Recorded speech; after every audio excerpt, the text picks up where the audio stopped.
charantyakila satanike taya ta uta pada kramyetavi ganaya sironirte parivasaye pashuniva gira vidabuna pitams tayi krita sauhrita kalu punanti naye vimukaha.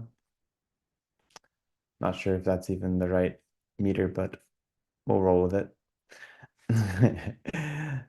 Tava, you, Pariye Charanti, who worship Akila of all Sattva, created entities, Niketataya, as the shelter, Te, they, Uta, simply, Pada, with their feet, Akramanti, step upon, Aviganaya, disregarding, Shira, the head, Nirte, of death, Parivasaye, Parivayase, you tie up, Pashun Eva, like animals, Gira, with your words of the Vedas, Vibudan, wise, Api, even, Tan, them, Twayi, of whom, Krita, those who have made, Saurada, friendship, Kalu, indeed, Bunanti, purify, Na, not, Ye, who, Vimukha, inimical. Translation: the devotees who worship you as the shelter of all beings disregard death and place their feet on his head. But with the words of the Vedas, you bind the non-devotees like animals, though they be vastly learned scholars. It is your affectionate devotees who can purify themselves and others, not those who are inimical to you. Purport: the personified Vedas have now set aside the erroneous philosophies of several contending schools. The Asad Utpatti Vada of the Vaisheshikas, who presume a material source of creation. The Sad Vinasha Vada of the Nayakas, who would deprive the liberated soul of consequences. Excuse me, who would deprive the liberated soul of consciousness. The Sagunatva Bedavad of the Shankyas, who isolate the soul from the apparent qualities. The Vipinavad of the Mimamsakas, who condemn the soul to eternal involvement in mundane commerce of karma. And the Vivartavad of the Mayavad, who denigrate the soul's real life in the world as a hallucination. Having rejected all these ideas, the personified Vedas now present the philosophy of devotional service, Paricharyavad. The Vaishnavas who accept this philosophy teach that the Jiva soul is an atomic particle of spiritual personality who possess minute knowledge, is not independent, and has no material qualities. Being minute, he is prone to come under the control of the material energy, where he suffers the pains of material life. He can end his suffering and regain the shelter of the Supreme Lord's divine internal energy only by rendering devotional service to the Lord, not by engaging in fruitive work, mental speculation, or any other processes. As Lord Krishna says in his own words, Bhaktiyam ekyagraya shadayatma priya satam bhakti punati mam nishta svapakan api sambhavat. Only by practicing unalloyed devotional service with full faith in me can one obtain me, the Supreme Personality of Godhead.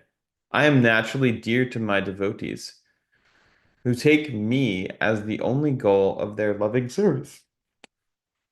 By engaging in such pure devotional service, even the dog eaters can purify themselves from the contamination of their low birth. Devotees of the personality of Godhead worship him as the shelter, Niketa, of everything that exists, Akila Sattva. Moreover, these Vaishnava devotees themselves can be called Akila Sattva Niketa, in the sense that their abode and shelter is the philosophic truth of the reality, sattvam, of both the material and spiritual worlds. Thus, Sripad Madhvacharya, in his Vedanta Sutra Bhashya, quotes the Shruti mantra, Satyam ye Vedam Vishvam Asrajat, Asrajata. He created this world as real. And the seventh canto of Srimad Bhagavatam 7:111 refers to the Supreme Lord as Pradhana Bhumbhyam Naradeva Satyakrit, the creator of the real universe of matter and living entities. Srila Vishwanath Chakravarti points out yet another more confidential meaning of Akila Sattva Niketa, that the Supreme Lord's personal abodes are in no way Kila or imperfect. And so are called Vaikunta, the realms free of anxiety and restriction. Vaishnavas whose devotional service, Vaishnavas whose devotional service the Lord has kindly accepted are so sure of his protection that they no longer fear death, which becomes for them just another easy step on the way back to their eternal home. But are only devotees of the Supreme Lord eligible for liberation from the fear of death? Why are all other mystics and learned scholars disqualified? Here the Shrutis answer, anyone who is vimukha, who has not turned his face towards the Lord with hopeful expectation of his mercy, is bound up in illusion by the same words of the Vedas that enlighten the surrendered devotees. The Vedas themselves warn, Tasya Vaktantir Namani Damani Tasyedam Vacha Tantya Namabir Damabir Sarvam Sitam.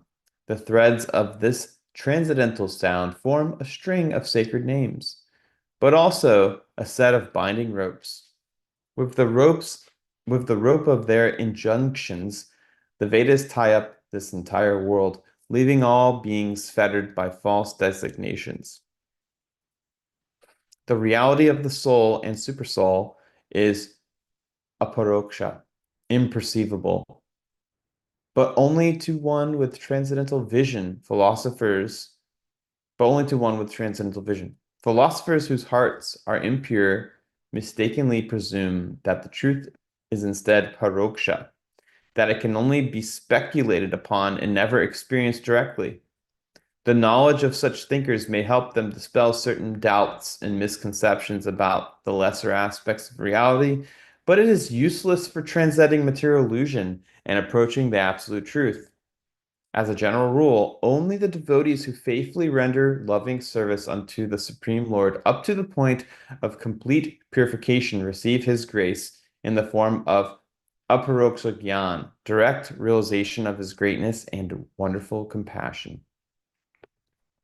The personality of God is, of course, free to award his mercy even to the undeserving, as he does when he personally kills offensive demons.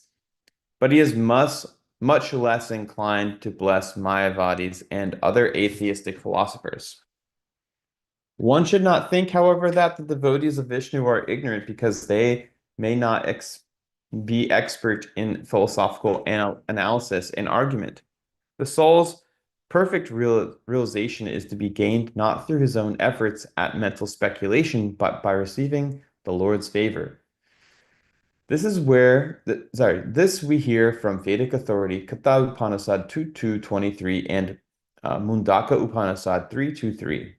Nayam Atma Pravachanena Labhyo Nam Medaya Na Buhuna Shutena Yam Ivasha Vrinute tena labhyas tasyaisha atma vrivnute tanum svam.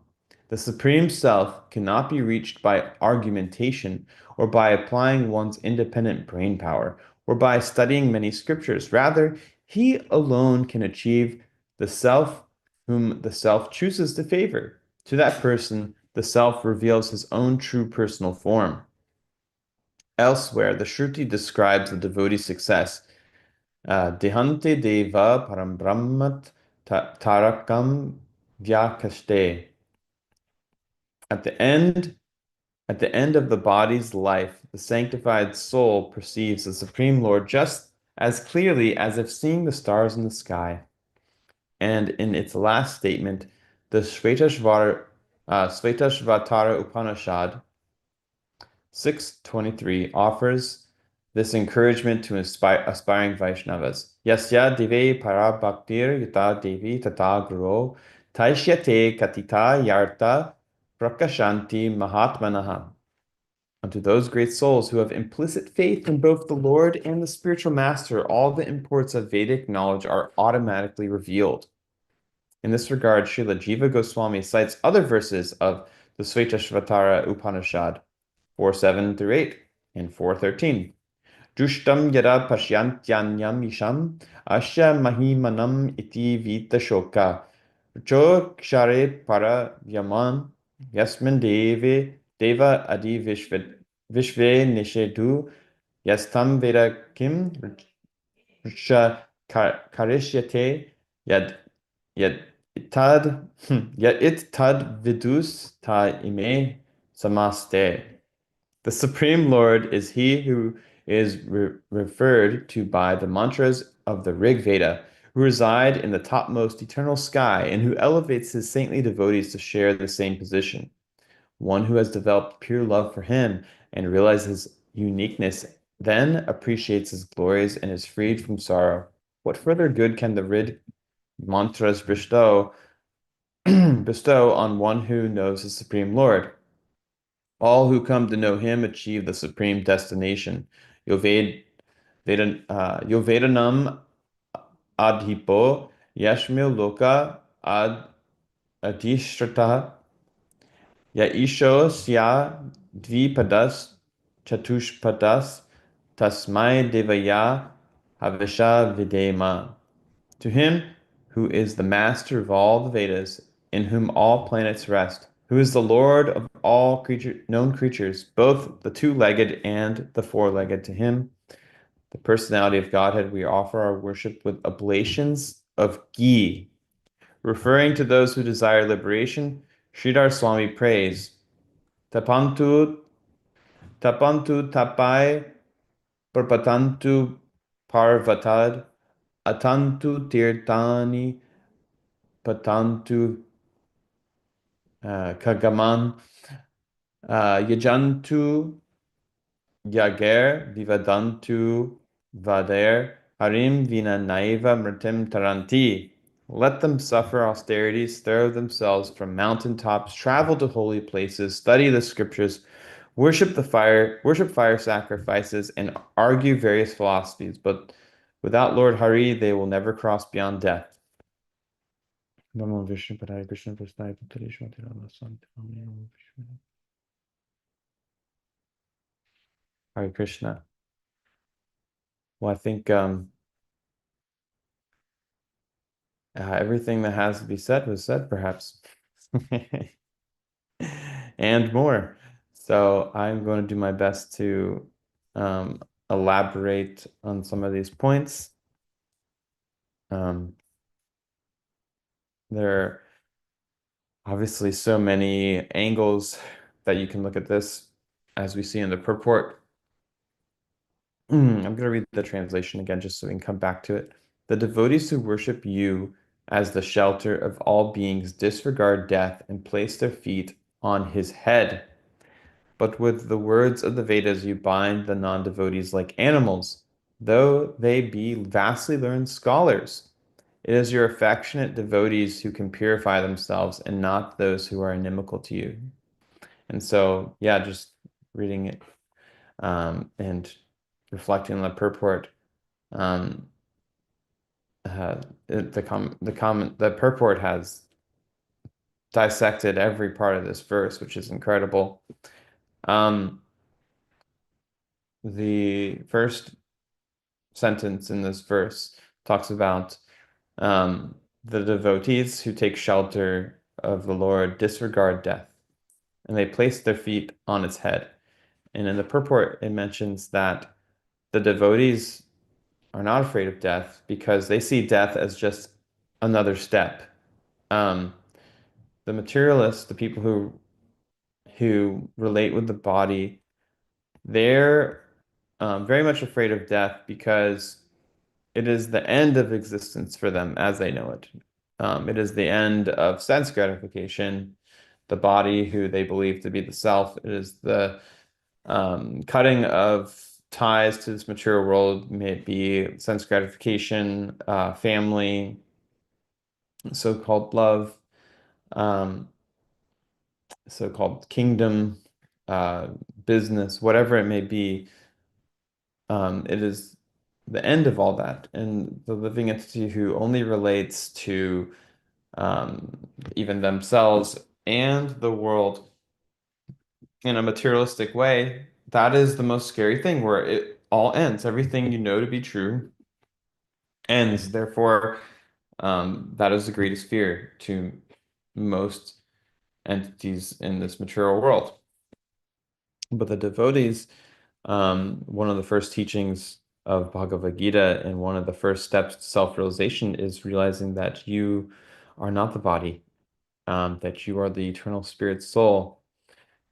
And I remember when I first heard that, I was first off relieved, but I also was thinking, okay, what's next? Well, okay, if I realize that I'm an eternal living being, what does that mean? What does that how does that change how I interact in this world or my activities?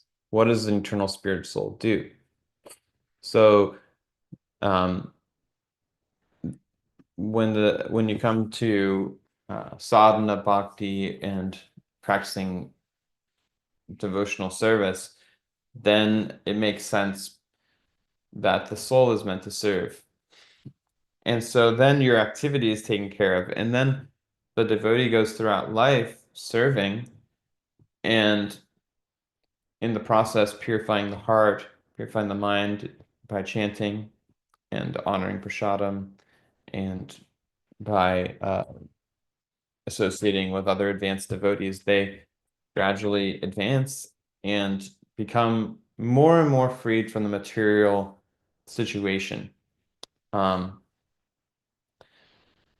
and eventually, or I would say gradually, that fear of death dissolves. The fear of growing old, the fear of leaving this world and everything behind, it dissolves because the devotee sees the spiritual world ahead of them. Or they also can come to the point where they don't even desire to go back to Godhead. They just want to serve the Lord and their spiritual master birth after birth, as we hear in the Shikshashtaka. Um,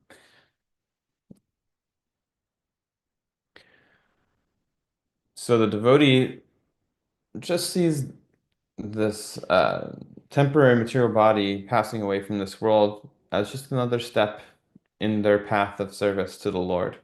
And whether that means going back to Godhead or coming back to serve again, it does not matter, because it's just like changing a dress, just like changing a coat.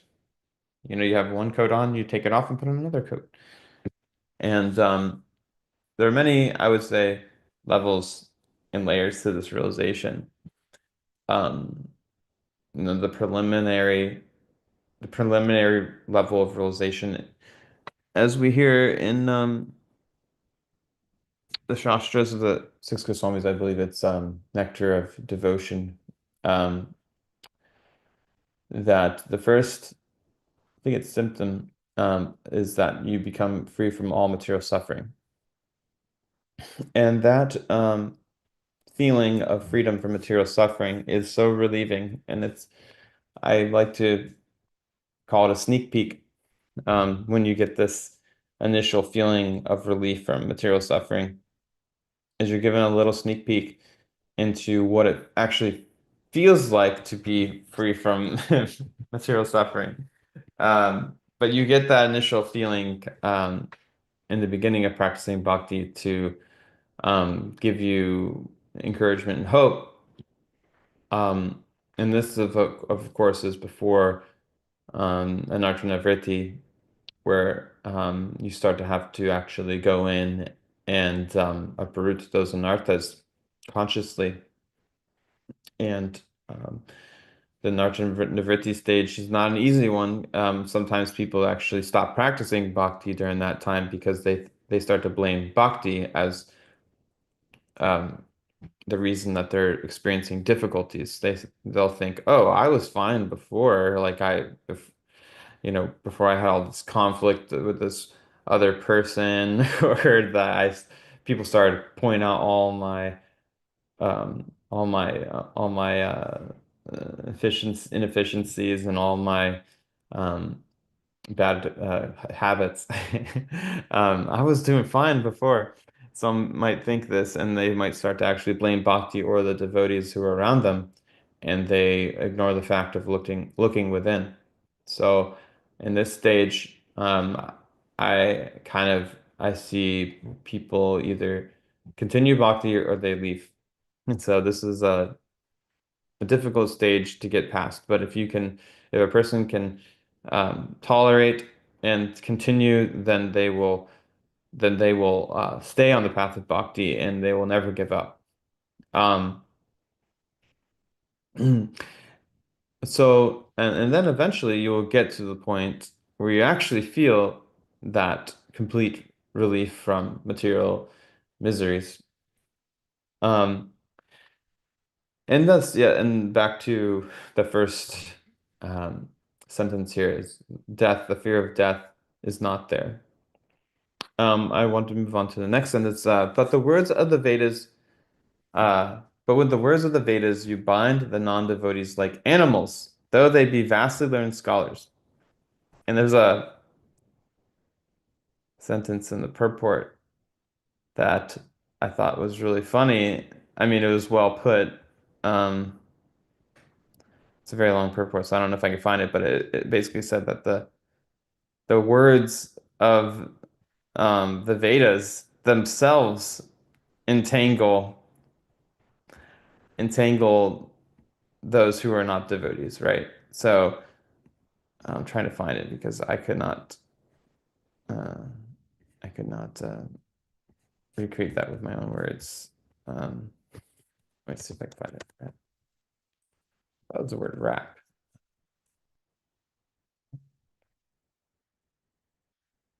Oh yeah, here it is. The threads of this transcendental sound form a string of sacred names, but also a set of binding ropes.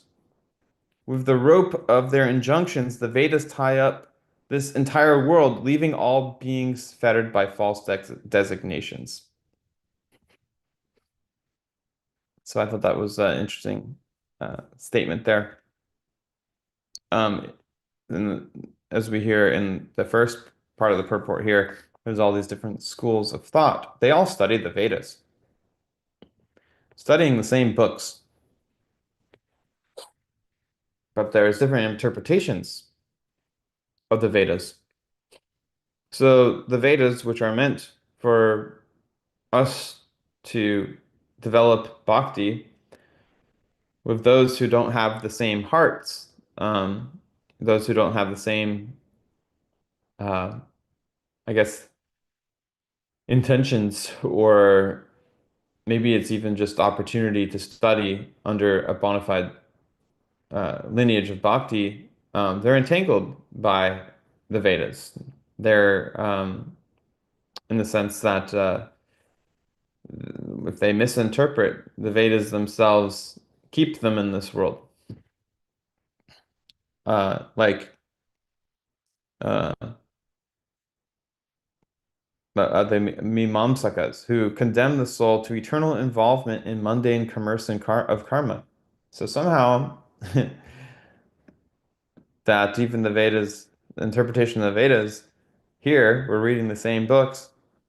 The eternal soul is bound in the mundane karmas of karma.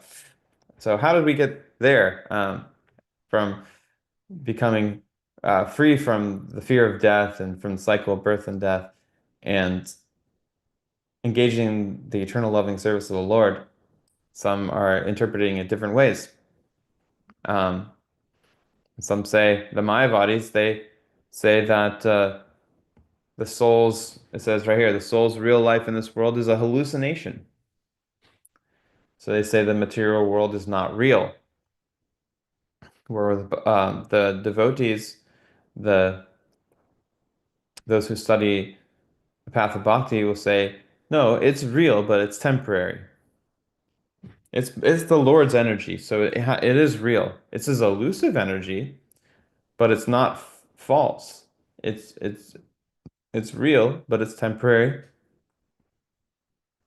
Um, so we're studying the same books, but they have interpreted a different way that this world is hallucination. And then the last sentence here. It is your affectionate devotees who can purify themselves and others, not those who are inimical to you. And so, as we heard in the last part of the purport, uh, that generally speaking, yeah, the devotees um, they can purify themselves and others, but not those who are inimical. But even the Lord is so merciful that He also purifies those who are inimical.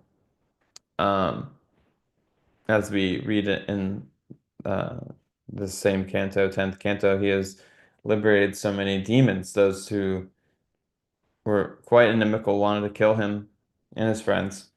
And Lord Krishna liberated them, and they actually achieved service or formed or merged into his own body. Um, they got mercy.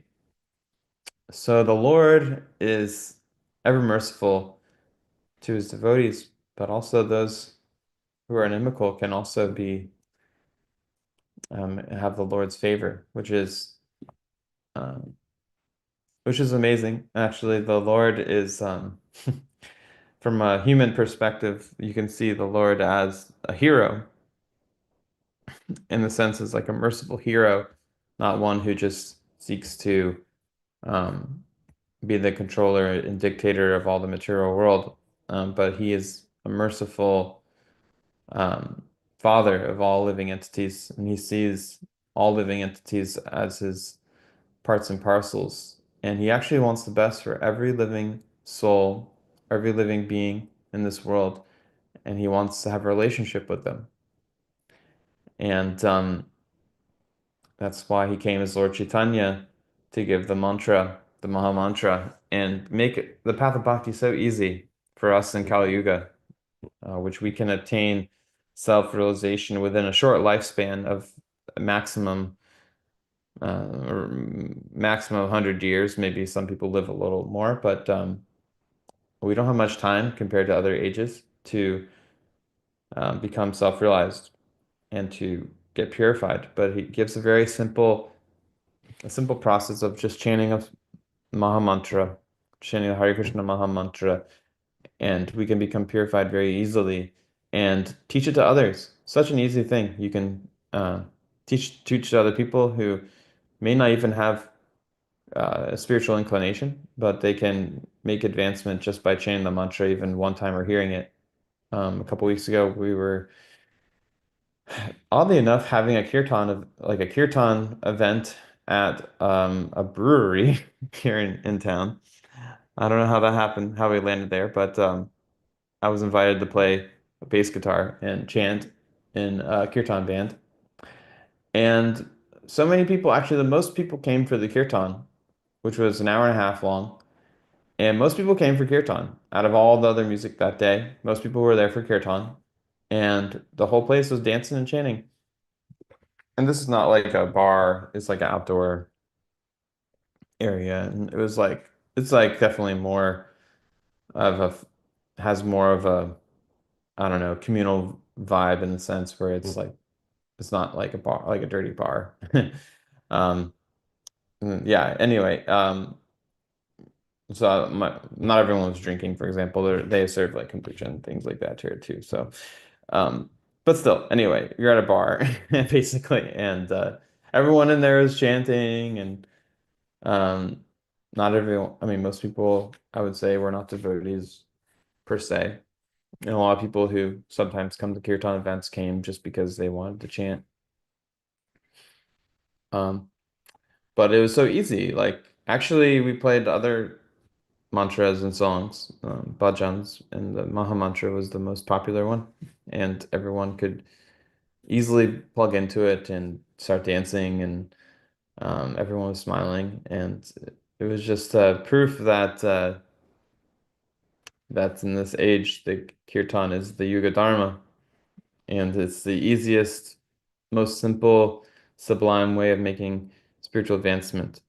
And so I believe every verse and purport of Srimad Bhagavatam really leads to Lord Chaitanya, in the sense of like this is Prabhupada and his disciples, and in this part of the Bhagavatam, of course, it's not directly Prabhupada, but his disciples translating. They're always gonna come back to the essence of every verse. Bhakti is there in every verse, and that's the difference of other commentators is they don't see the bhakti in every verse. But those with mm, eyes that have been purified and have had bhakti infused, they can see bhakti in every single verse. They hear bhakti in every single verse, and they can easily relate every verse in the Bhagavatam as pointing to devotion to Krishna.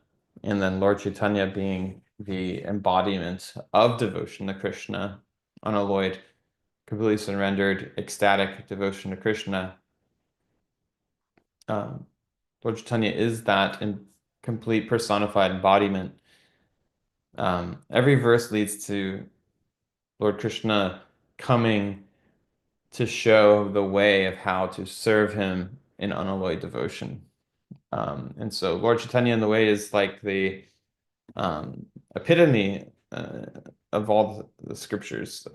He is the embodiment of the perfection of everything the scriptures have to describe in the matter of bhakti. And so just over 500 years ago, we had that embodiment on this planet, and we are still heavily feeling the vibrations um, from the Lord chanting and dancing on this plane. And it, a place called Mayapur in all over India, he started. I'm actually planning a pilgrimage there this year, so I'm meditating a lot on going there. It will be my ninth time, actually. But I can never get enough, really. Um, Going to the place where the Lord himself chanted and danced with thousands, maybe millions of devotees, uh, and yeah, broke through. I mean, I would say broke through the material barrier in this world, but there's no, the Lord does that without any difficulty, just by chanting. Even in a place so far away from America, the whole world was influenced by that chanting and dancing. And now it's spread all over every corner of the world. Every continent has the chanting of Hare Krishna, or it has been done at some point. And so we live in very fortunate times, actually. A lot of people like to point out all the negative things in this world, which are not hard to find at all. So um, I don't think it's productive to point out the negative things in this world. I think it's productive to point out the positive things that are going on. And actually, right now, and this place and time is the most perfect time to practice bhakti and to make spiritual advancement. Hare Krishna. Thank you, Brajananda Prabhu.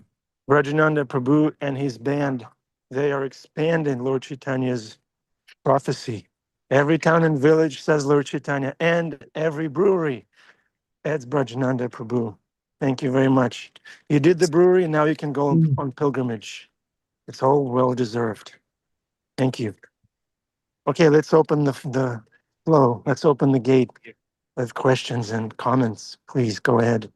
Whoever is beaming more gets to ask the question first. Okay. Is it Adi or Henry Prabhu?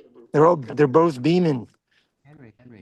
Okay, Adi Purusha Prabhu unmuted himself first. Go ahead. Okay, Hare Krishna, thank you so much. How are you today? Huh? Basking in the holy name. The Krishna, Bhagavatam Class, we're glorifying Krishna. And the Vedas, they just keep glorifying Krishna. They keep saying, we've been reading again and again, and all they do is chant wonderful things about what Krishna does. And it keeps coming back to, like you mentioned, Krishna is providing access. And this whole morass, this whole complex matrix, labyrinth, where you can get so lost in it, you can't see the forest for the trees. Then you quoted a really nice verse about how anyone who has full faith in Guru, in Krishna, and is engaged in their service, all the imports of the Vedas are revealed and Krishna is revealed. So it seems complicated, but actually Krishna's providing simple, direct, easy access to himself and to real knowledge, so we don't get lost in the soup, lost in the fog, you know. Serve Krishna, that's all. Krishna says, engage your mind in thinking of me, offer obeisances, worship me, surely you will come to me. Prabhupada is invoking the recipe so that we can go forward. There's the goal, then there's the means to get there, and then there's actually the experience of the heart opening and us feeling satisfied.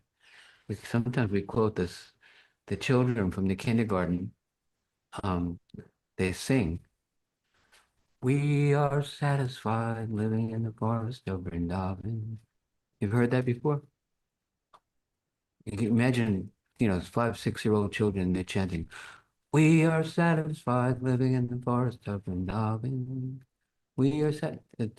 And we see somebody engaging in devotional service, and that's all they want. That's all they need. And they're satisfied.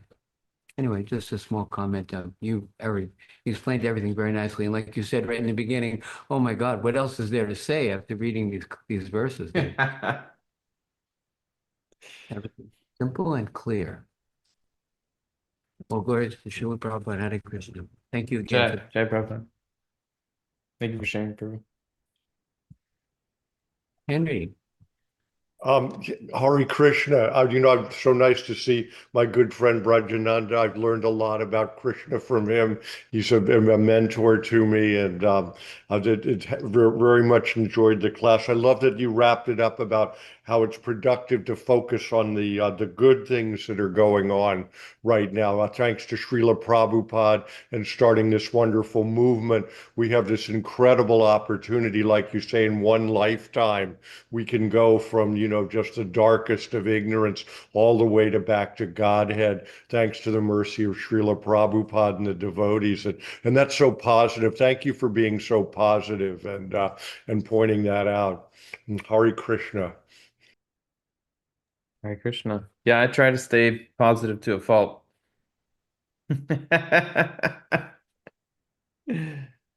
What a sweet love and exchange. Krishna Kumari wants to join the love and exchange. Krishna Kumari. Hare Krishna. Anyway, you reminded me of my past. I went in my old drawers from the temple. We had we had a festival. Well, we were at the Limelight on 20th and 6th Avenue. It was a nightclub. Wow.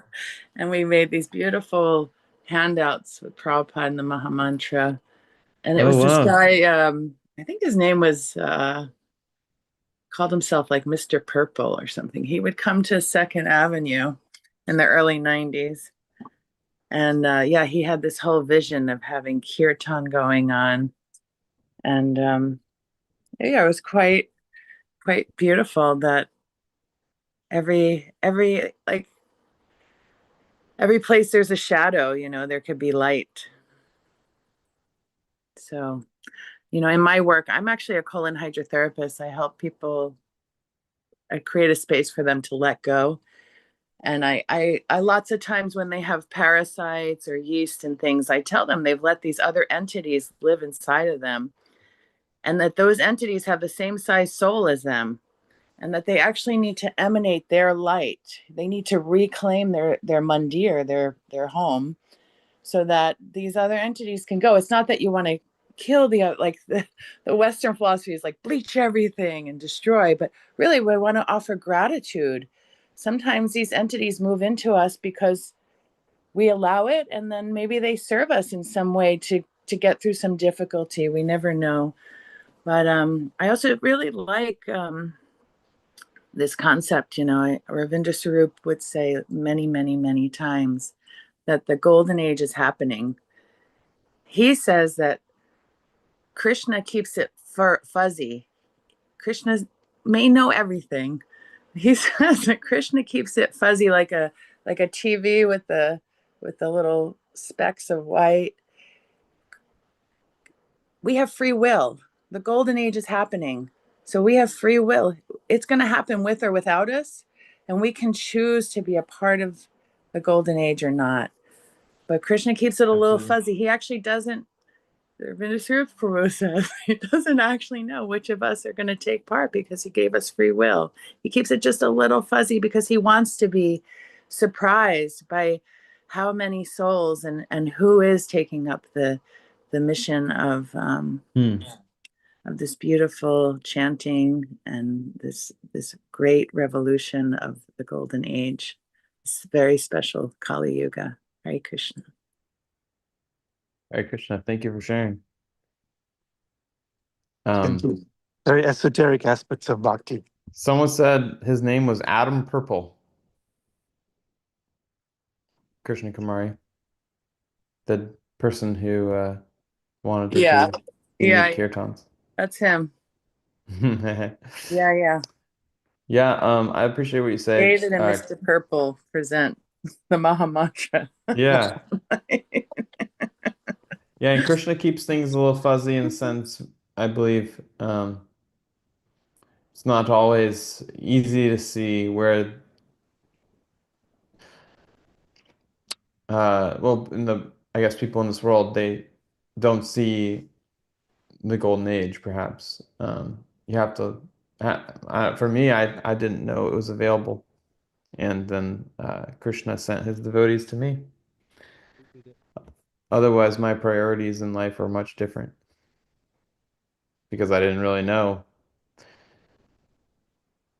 Um, and like I've heard it said before, Kali Yuga is still going to go on, but we have an umbrella of bhakti that anyone can get under. It's available for anybody to jump under. But you got to know it's there. So that's why it's nice that we have public kirtans and there, Hare Krishna. Thank you all. Thank you, Brajananda Prabhu.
The lotus feet of our spiritual master, the way by which we can obtain pure devotional service. I bow down to his lotus feet with great awe and reverence. By his grace, and obtain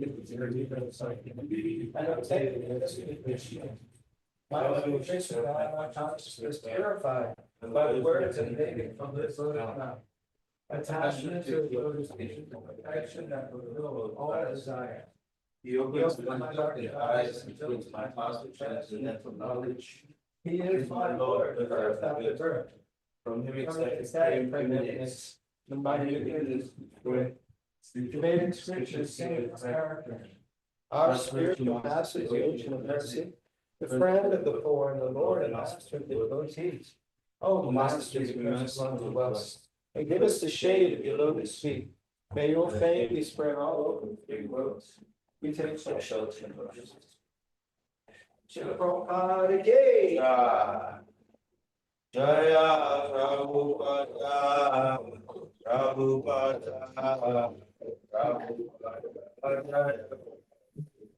Prabhupada. Hare Krishna, welcome to the Afterglow. Brajananda Prabhu, are you still here? He wrote he had to leave. Yeah, oh, okay. Bhima Prabhu, are you signing up for Krishna Kumari's service? Where she lets people go on, helps people let Hey, go of things? dude, that's Right after me. yes. No, I'm not going anywhere after you. Oh my God, I'm out of that building. Kali Yuga has begun when you do that. That's for sure. Usher in Kali Yuga. I really don't have much to say except that I really appreciate Brajanandi's emphasis on such a simple thing, which is positivity and being grateful for what Krishna has given us. It's if you just count your blessings, everybody's going to get down, especially these days. It's surrealistic. This is 1984. It's a spiritual war going on now, big time, within us, without us, all around us. But of course, what that does is make us hopefully turn to Krishna. And when we turn to Krishna, one of the best ways a child can turn to their parent is in gratefulness, being very grateful for what we have been given. and an understanding that we are actually transcendental to this stuff, this madness, this mad world. Um, we're transcendental to this mad world. That we are, when we say we are not this body, that basically means we are not part of this world. We are not worldly, meaning we're not necessarily wanting to hang out any longer than we absolutely have to. Unfortunately, Lord Chaitanya calls upon us to come back birth after birth after birth. But as Krish Kumari was saying about being slightly fuzzy, that's what it is. That's what it's all about. We're a little bit detuned. We're a detuned radio. All you have to be is 1 megahertz, 1 millihertz, or whatever they call it, off on your tuning, and you're going to get static. You're not going to get the direct thing. So that's why it's so important, Prabhupada said, to stay tuned, tune into the Maha Mantra, tune into tune into the Shastra, tune into what the devotees are telling you. Pay close attention and get right, get right in tune, and you will have that vision. That's eyes to see will see, ears to hear will hear. So because we desire to be grateful, desire to see Krishna everywhere, desire to see Krishna in everything, the good and the bad. That's the tough part, seeing Krishna in the bad as well. Like, oh, he's closing down one thing in order, of course, to give you an opportunity for something else.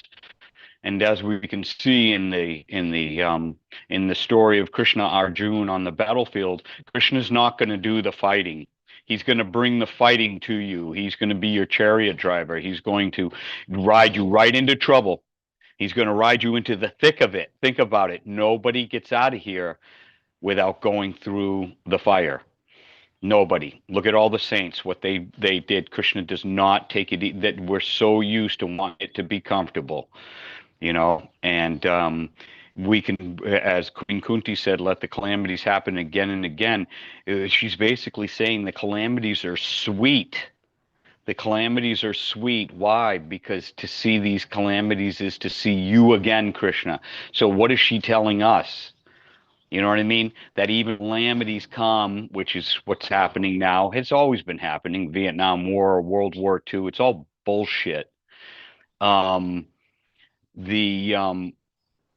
The thing is that these calamities are simple to everybody. It's Excuse me, I tragedies, have and to it is, intervene.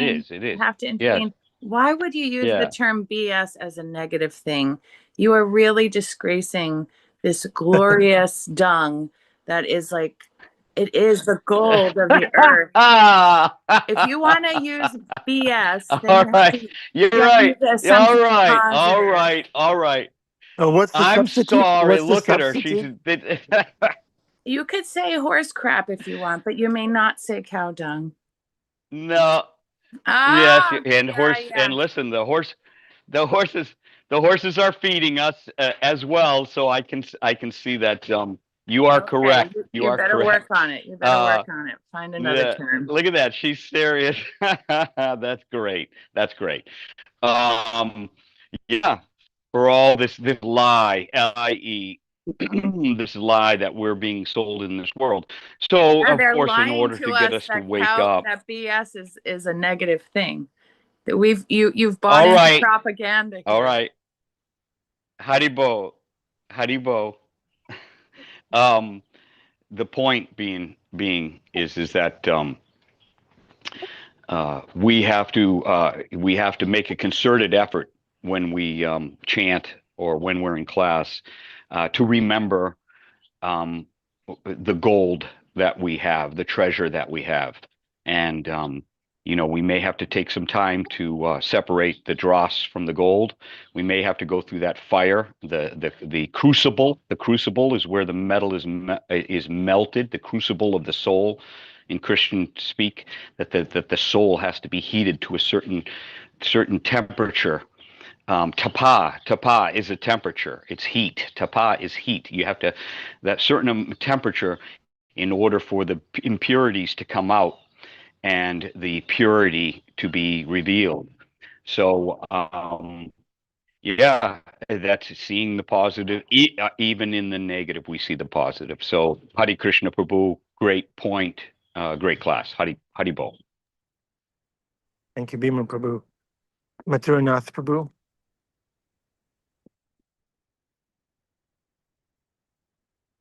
Haribo. I something just reflecting on is that the greatest thing that is positive in this world is Krishna's our best friend, and he loves us, and he's the hero. He's always ready to save us. It's not that he even likes to be he is the hero, is the ultimate hero. Where everyone's watching these hero movies or hero dramas, reading books, and they're always wanting to hear a heroine or a hero, but Krishna's the hero, and he's saving us from, like Bhima was saying, all of the disturbing, very difficult situations of this world. So Queen Kunti, she was taking shelter. She was turning to Krishna and depending on him, and that's bhakti, turning to Krishna. Krishna, help me.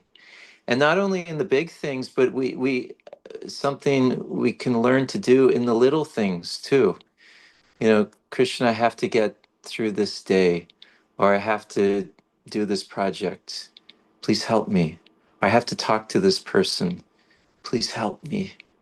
Save me. I don't know what to do. I don't know what to say. Please help. And that's how we train the muscle for the big tests as well. Yeah. So taking shelter. Haribo. Thank you, Mathuranath Prabhu. Bhakti is turning to Krishna. We turn to Krishna and say, Krishna, I'm here to serve. Krishna, I'm here to be corrected. Krishna, I am yours. Like Madangopal Prabhu says. Who is he? Madangopal Prabhu is here, by the way. Madangopal Prabhu, would you like to speak? Hare Krishna Prabhu. Thank you. What a lovely class. I like the aspect of positivity. A lot of the times we focus on our problems, that you can say God gave me these problems or fate gave me these problems. But we can focus on all the problems that God didn't give us. Or, we can be grateful for the problems he didn't give us.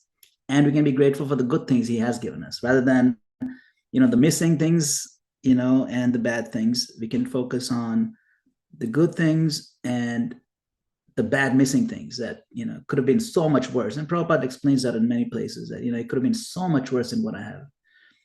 And, when I ask Kalakanta Prabhu, how are you doing? He always tells me, I'm doing a lot better than I deserve, Prabhu.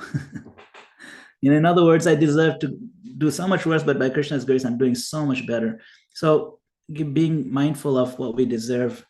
In this particular verse and purport, I really liked a few points. One was in the first line, it says, Akhila Sattva Niketa, that only those who accept the Lord as the only shelter, and those who render service to him, devotional service to him, those are the only ones who actually can rise above fear, including ultimate fear of death. Everyone else who's pretending is only pretending to be fearless, but the core fearlessness can only come when we turn fully to the Lord. That's why it says the devotees disregard death and place their feet on its head. So that was pretty enlivening. And one other point that I liked is that the Vedas are not neutral. The Vedas are also, in a sense, Krishna's energy. And remember, Krishna's energy can go both ways. Okay. Be careful. And they enlighten surrendered devotees, but they bind those who remain turned away from Krishna, even if they're quote unquote vastly learned. That's why the verse says, with the words of the Vedas, you bind non-devotees like animals, though they be vastly learned scholars. So it's like the energy of the Prabhupada said the energy is like electricity. You can use it to heat or it can cool. So similarly, the energy of the Lord is the same. Radharani is this energy, but then her expansions are also, there's a binding energy too, which is the material energy, which is also Krishna's Prakriti. And so the same energy, just like the Vedas, can liberate or can bind. So for us modern seekers, even spiritual learning can become a trap if we pursue it without the humility and devotion element. Even the Vedas can take us away from Krishna. Even though Krishna says, I am to be known by the Vedas, here he's saying, I can also be forgotten by the Vedas. So true knowledge is not about mastery of these verses, but receptivity to Krishna's mercy. Hare Krishna. Thank you so much, Manangapal Prabhu. I read in the Bible that it says, when we're talking about positivity, it says all things work for the good for those who love God. In other words, for a devotee who sees Krishna's hand behind everything, even something that looks like it might be troublesome is actually a blessing in disguise. That's something good about this. Let me try to remember that and ask to be grateful for it, no matter what it looks like, and how can I serve Krishna under this circumstance? Not that it's just the positive things, but, and for a devotee, at least that's what scripture says, for a devotee, all things work for the good. That's what I've heard, Sometimes we think these are the good things, these are the bad things. But if we really understand that Krishna is in control, then no matter what it looks like, somehow or other, okay, thank you, Lord. This is something you're here to give me a lesson to learn and grow. So all things work for the good. All things are positive. Just what I've heard. Unless anybody wants to comment on that, that's my understanding. Madam Gopal? Thank you, Hari Purusha Prabhu. Thank you, Prabhu. Krishna Kumari, followed by Karen, Annabelle, and Isaiah. Yeah, I really want to hear from Karen. I don't actually think I use the words anymore, good or bad. I've tried to get them out of my vocabulary altogether. I did some work on that maybe 10 years ago. But, we all like or dislike things, but something good for one might be something else for another. Or even for ourselves, we might think something's really bad at a time. And then when we look back, like, oh, that was good for me, So there's this kind of concept. But I just wanted to clarify, maybe I didn't speak clearly. The thing that Ravinder Swarup is saying is that actually Krishna keeps it all fuzzy, which is very esoteric. He keeps it fuzzy so that he doesn't know which of us is going to love him and show up and be a part of the golden age. This is what Ravinder Swarup Prabhu says. Because it's real free will. He knows that the golden age is happening. He knows all of us. Anyway, it's very esoteric. I don't know if others will agree, but it gives me great faith in Krishna, and that Ravinder Swarup says that he actually wants surprises, just like we like surprises. Hare Krishna. If I were God, I would set it up the same way as Krishna set it up. I don't want to know anything up front. I want to be like what does Rukmini Devi say? She says the devotee always has this sense of wonder in regards to Krishna and Krishna's workings in their life. Karen, please. Hare Krishna, thank you. I'm really struggling with just applying, making the leap from cerebrally, and in my mind, understanding these ideas and these concepts, and even remembering, 10, 15 years ago, doing, feeling that, feeling, I also did the exercise of a fire sacrifice of dissolving opposites, every flower petal we would think left, right, and offer that. and up, down, every single opposite, just whatever you could think of. And it really, I guess it did kind of help me transcend some of these ideas, but just to make the leap from being able to understand, like, yeah, my body is like a coat, I'll shed it. To like understanding that in my heart, and my body, and just like on my soul, like just having a full, clear faith and understanding in this. Like I'm still, sorry,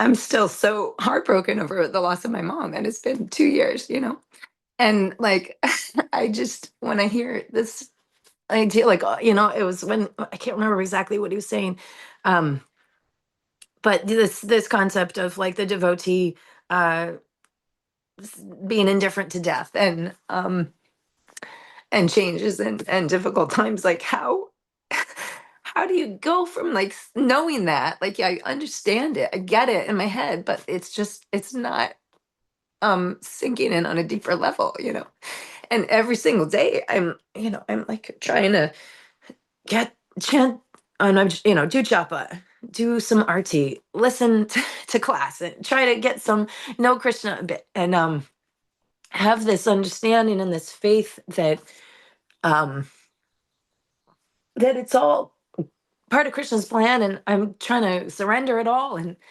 um it just doesn't make it any easier, you know. So I'm just wondering if anybody has any kind of insight into like what is that missing thing, I do remember kind of having this idea that like it's all, yeah, when I first came to Krishna consciousness, but I wasn't going through anything difficult then, I didn't have a reason to I didn't have anything in front of my face challenging me. So anyway, I'm sorry to be so emotional. I didn't expect that, but there it is. Thank you. Hare Krishna. What a beautiful share. What you're talking about is the love you have for your mother. And she has not ceased to exist, just like she went to another room. And now she's seeing all the devotional service that you've done that is like putting a deposit in her spiritual bank account. So she's still there. And Prabhupada said relationships are eternal. Sometimes they change form, but that relationship is still there. Your love is still there. If you give up loving her, you won't feel any pain. Right? Just give up loving her. No, I'm not giving up loving her. So that there's more to be said, and the experiences that we get that seem painful are actually an opportunity for us to understand more. You're actually inquiring sincerely to understand more, and that's good. That's good. It's Krishna's goodness that he's giving us these experiences, even though they may not be understood, preferred, expected. They're good. Krishna loves you, and he's taking care perfectly. And sometimes we have to wait till we see the way things are coming out. When somebody misses a plane, they think, what a disaster, and then the plane crashes, and they think, oh, look at that, So sometimes we have to wait to see how things are, you know, to understand it more deeply. But it's wonderful. You have such deep love for your mother. Don't ever give that up. And that same kind of love, Sundakar says this thing, underneath everything, everybody loves everybody. It's not that you love your mother and you don't love the person who lives next door, or that some, ridiculous politician who's acting in a weird way. We love everybody. Otherwise, it's not love, it's something else. That's a heavy one, isn't it? Right? If you don't feel the same toward the person you have the most difficulty with as you do toward your mother, then what you have is not love. It's business. Sama sarveshu bhuteshu.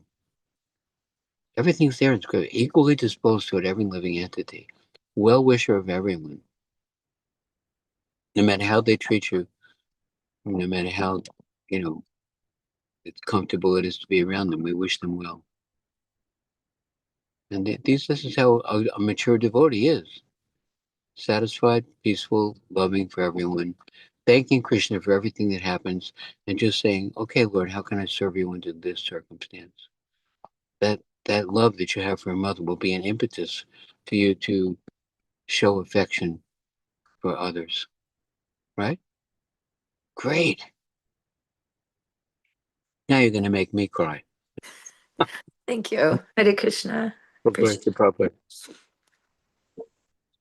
Thank you. Okay, who wants to be the finisher? Oh, Karen, we have the finisher. We have the built-in finisher here. Can I say something quick Yeah, to Krishna Kumar, Karen? of course. Right. What I heard Brajananda talking about was actually the person leaving. That's the goal, is to be detached. That's what I heard him say. And I was with a young girl who decided she was actually a young girl that was on heroin and different things, had a rough life. And then she got pregnant, she had a baby. Anyway, she got terminal cancer, and she was my best friend and Bhakti's childhood best friend. And this girl decided to go to Vrindavan to die, and I took care of her. And to see her, I mean, it's a whole long story, but right before she left, I was reading her Krishna book, and then we had these Bridge Vasis came in. I ordered them to start chanting. But right before she left, my best friend came in and told her, your mother said you could go. Ah, You're okay. You can go, and your daughter is in good hands. She had a daughter. And it's more about the person going. Of course, us being left behind, it's just so painful. I mean, my brother died 10 years ago. My father died 20 years ago. Like I've had a lot of loss, and I miss them. Like there's things like I would love to talk to them about. But yeah, I think what he was specifically speaking to was us preparing for that time to let go, to know that this isn't it. Of course, the people we love, there's some Adi Purusha saying we actually have a relationship with them forever, I guess, some form. We work stuff out. Anyway, I just wanted to share that. Love to you and your mama. Also, one other quick thing is not to reject the pain we feel as bad, but to see the pain, embrace it, that this is also part of relationships. The gopis actually, Srimati Radharani was asked if you could have always to be with Krishna or choose to be in separation, what would you choose? And she said separation. And because that deep yearning that she said she's actually with Krishna more in separation because of that deep all the emotions that are there that come up. So we can embrace all of our emotions and not see this as bad because I don't feel so peaceful. Peace is not the goal in this world. It's love.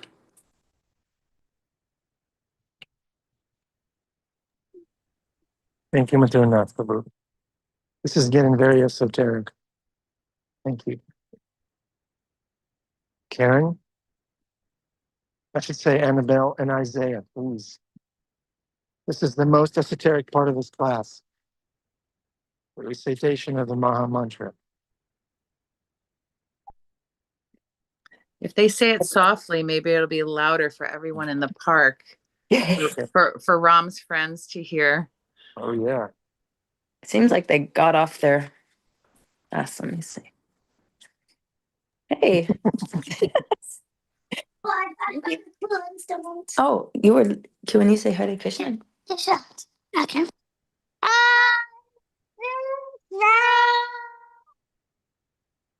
Oh, we heard it. Thank you.